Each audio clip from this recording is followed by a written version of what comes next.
दोस्तों, आप सभी को मेरे YouTube चैनल में स्वागत है। चलिए एक दिल को छू जाने वाली कहानी शुरू करते हैं। पुनर्विवाह, दो दिलों की मिलन।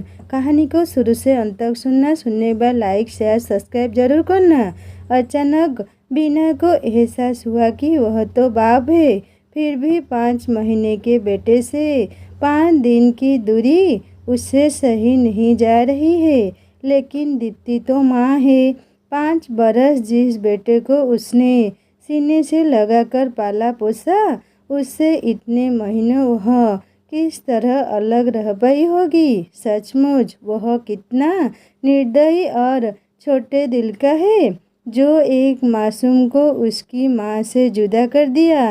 यदि दीप्ति नन्ही को लेकर हमेशा के लिए चली गई तो कैसे जी पाएगा वह अपने जान से प्यारे बेटे के बिना। और फिर दीप्ति कैसे जी रही होगी अब तक अंकुर के बिना। कितना दर्द सहा होगा उसने। बिना की आंखें भर आई। आज दिन भर दुकान पर दीप्ति का मन उचर सा रहा। दिमाग में उथल पुथल मची रही। सुबह घर से निकलते समय ही माँ जी यानी दीप्ति की सास ने धीमे स्वर में कह दिया था कि बेटी शाम को जल्दी घर आ जाना। और उनके जल्दी घर आ जाने का अर्थ वह भली भांति समझती थी। इसलिए अनमनी सी रही वह दिन भर। बगल वाली बेला ने भी उसे 2-3 बार टोका। क्या बात है दीप्ति, आज इतनी उदास क्यों लग रही हो। दीप्ति मुस्कुरा भर दी। 5 बजे बेला और सामने वाली प्रज्ञा को दुकान का ख्याल रखने का कहकर घर चली गई। जाते ही अंकुर उसके पैरों से लिपट गया। माँ जी ने उसे चाय दी और तैयार होने को कहा। चाय पीकर दीप्ति ने हाथ मुंह धोया और कपड़े बदल तैयार हो गया। माँ जी ने जबरदस्ती उसके गले में चेन पहना दी और माथे पर बिंदी लगा दी। नियत समय पर बिना और उसके माता पिता दीप्ति को देखने आ गए। दीप्ति को तो वे लोग फोटो देखकर ही पसंद कर चुके थे। आज तो एक तरह से बात पक्की कर विवाह का मुहूर्त निकालने आए थे। बिना की माताजी ने शगुन देकर दीप्ति को एक तरह से अपनी बहू बना लिया। दीप्ति की आंखें भर आई। ठीक इसी तरह एक दिन माँ जी ने शगुन देकर दीपक के लिए उसे स्वीकार था। तब मन में कितनी उमंगें थी। नए जीवन में प्रवेश की खुशी थी। नए परिवार के साथ बंधने की प्रसन्नता थी। और आज वही सब दोहराया जा रहा है। लेकिन मन में कोई खुशी व उत्साह नहीं है। उल्टे दुखी और बुझा बुझा सा है मन। रात में अंकुर ने दीप्ति के गले में बाहें डालकर बड़े लाड से पूछा, मम्मी वो अंकल और दादा दादी कौन थे। वो तुम्हारे दादाजी के दोस्त और उनका परिवार था बेटा। दीप्ति ने उसके सिर पर प्यार से हाथ फेरकर कहा। अंकुर उससे चिपक कर जल्दी ही सो गया। पर दीप्ति को देर रात तक नींद नहीं आई। 6 साल पहले ही तो दीपक से विवाह हुआ था दीप्ति का। प्यार करने वाला पति, दिन भर स्नेह बरसने वाले सास ससुर पाकर दीप्ति को मानो दोनों जहां की खुशियां मिल ही गई थी। बचपन में ही दीप्ति के माता पिता की मृत्यु हो गई थी। वह मामा मामी के यहाँ पली बड़ी। उन्होंने उसे बहुत अच्छे से रखा। फिर भी दीप्ति का मन किसी को माँ पिताजी कहने को तरसता रहता। शादी के बाद दीपक के माता पिता ने उसे भरपूर प्यार दिया। दीपक उनका इकलौता बेटा था। दीप्ति के रूप में उन्हें बेटी भी मिल गई। साल भर के अंदर ही अंकुर का जन्म हुआ। दीप्ति और दीपक के प्यार का अंकुर। दीपक बेटी चाहता था, फिर भी वह बेटे के जन्म पर खुश हुआ। उसी ने बहुत लाड से उसका नाम अंकुर रखा। अपने नए परिवार में दीप्ति बहुत संतुष्ट और प्रसन्न थी। सबके प्यार और अंकुर के लालन पालन में वह अपने बचपन के अभावों और माता पिता की असमय हुई मृत्यु के हादसे को भूल गई थी। अब जीवन से दीप्ति को कोई शिकायत नहीं थी। हर तरह से सुख, समृद्ध और संतुष्ट थी वह। लेकिन क्रूर होने को दीप्ति का यह सुख रास नहीं आया। मामूली से बुखार में एक दवाई के रिएक्शन से दीपक की हालत ऐसी बिगड़ी कि मात्र 3 दिनों में ही वह चल बसा। दीप्ति का मस्तिष्क शून्य हो गया। 4 दिन पहले का हंसता खिलखिलाता दीपक यूं अचानक ही चला गया कि आज दुनिया में कहीं उसका नामो निशान तक बाकी न रहा। दीप्ति की दुनिया उजड़ गई। नन्हे अंकुर का रोना भी उसको सुनाई नहीं देता था। मात्र 2.5 साल का ही तो था वह, और उसके सिर से पिता का साया उठ गया। दीपक के माता पिता ने अपने दिल पर पत्थर रखकर इस हादसे को बर्दाश्त किया, और अंकुर व दीप्ति को संभालने में अपना गम भुलाने लगे। महीनों बाद दीप्ति थोड़ी संभली और अंकुर की देखभाल में अपना समय काटने लगी। उनके घर के पास ही एक छोटा बाजार था, जहां ऊपर वाली मंजिल पर महिला मार्केट लगा हुआ था। वहां बहुत सारी गृहिणियां अपना व्यवसाय चलाती थी। कोई पार्लर, बुटीक तो कोई सिलाई, पेंटिंग क्लास। घरेलू काम से निवृत्त होकर औरतें अपनी अपनी दुकानों पर आ जाती।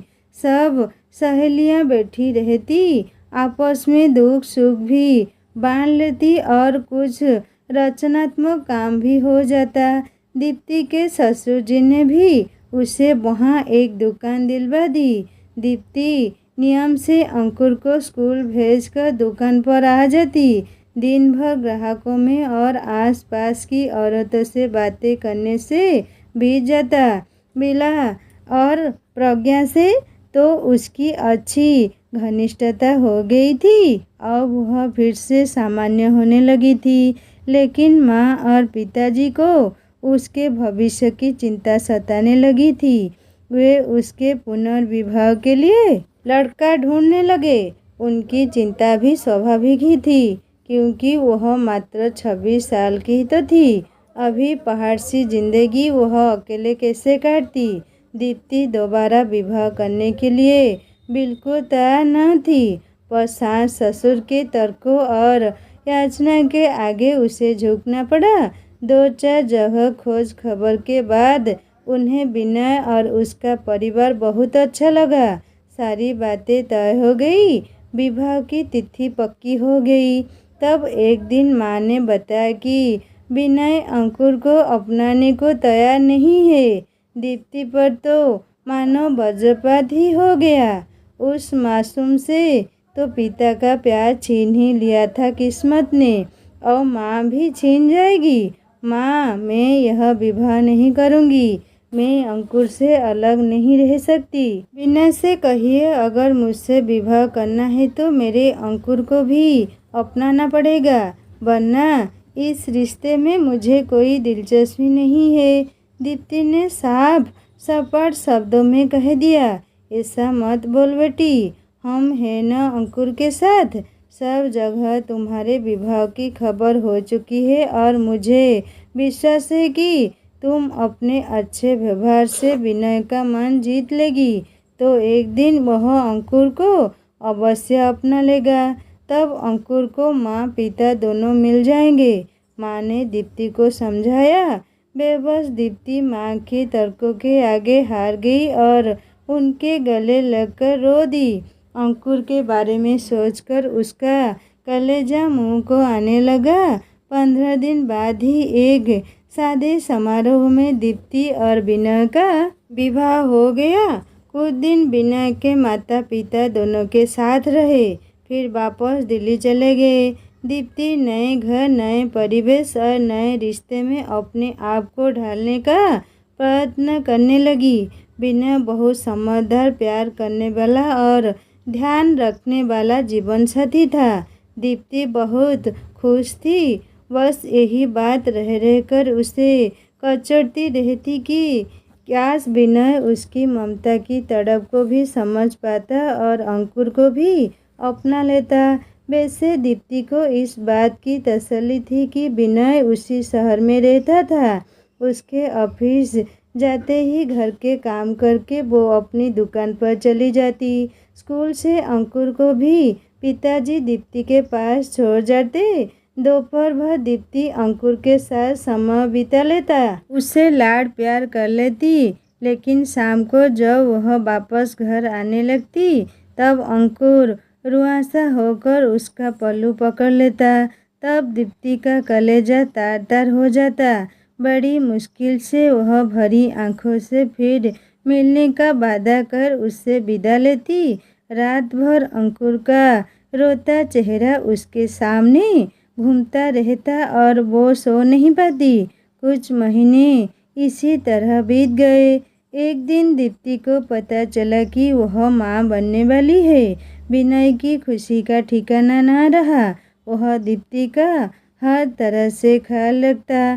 कुछ और महीने बीतने पर दीप्ति का दुकान पर जाना बंद हो गया और अंकुर से मिलने का जरिया भी।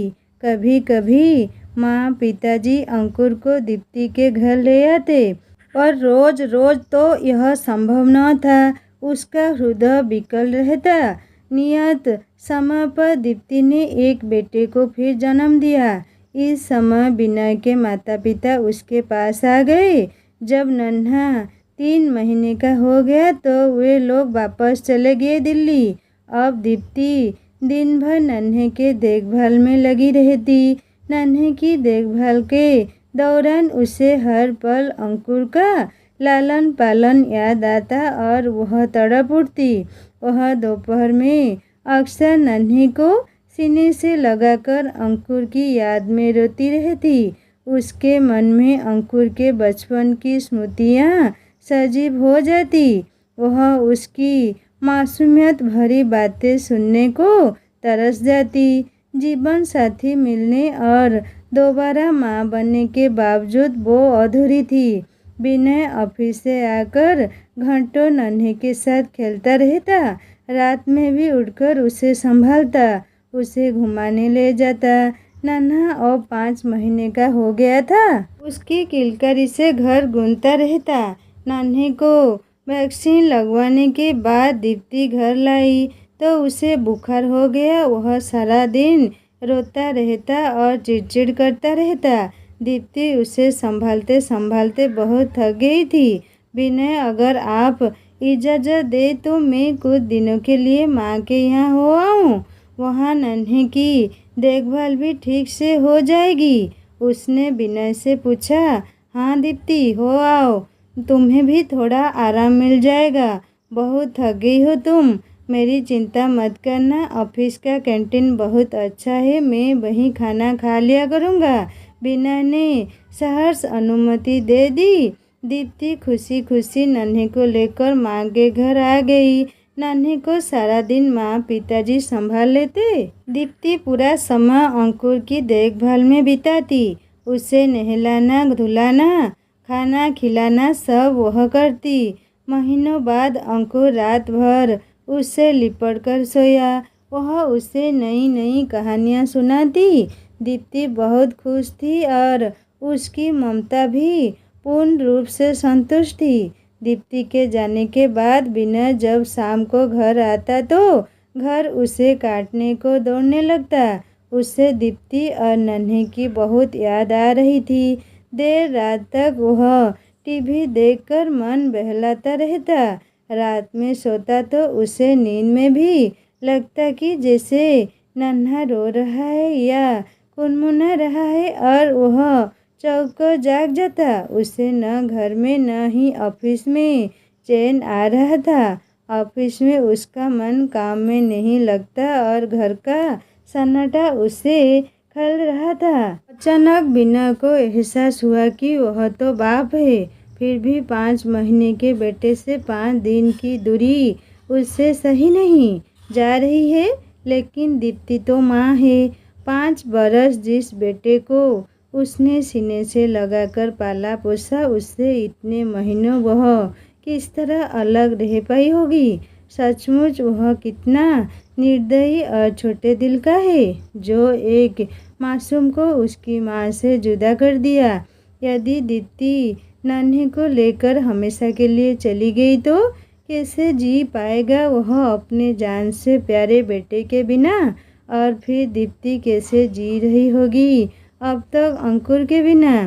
कितना दर्द सहा होगा उसने। बिना की आंखें भर आई। वह दीप्ति को अपना मान सकता है तो उससे उत्पन्न अंश को अपना क्यों नहीं मान सकता है? कैसे वह इतना छोटे मन का स्वार्थी हो गया? उसे पश्चाताप होने लगा। अगले ही दिन विनय दीप्ति के घर जा पहुंचा।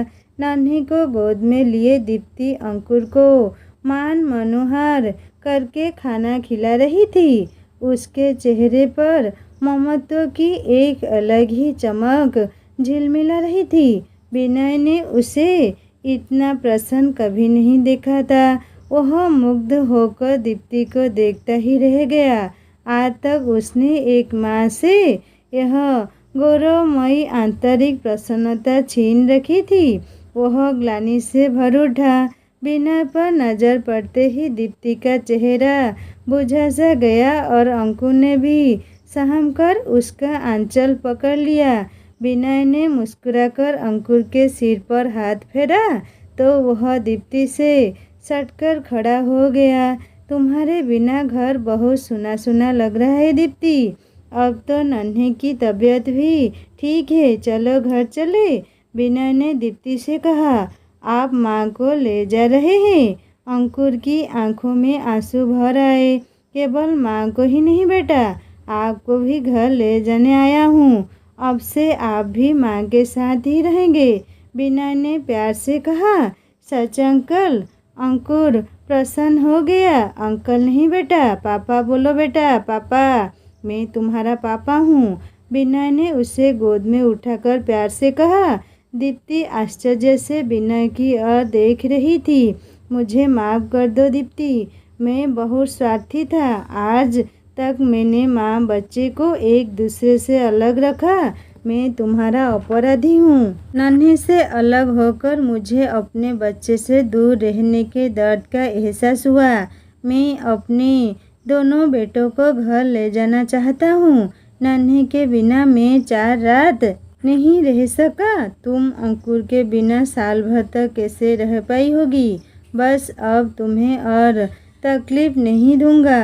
विनय के स्वर में क्षमा याचना थी। दीप्ति इस अप्रत्याशित खुशी को पाकर रो ही पड़ी।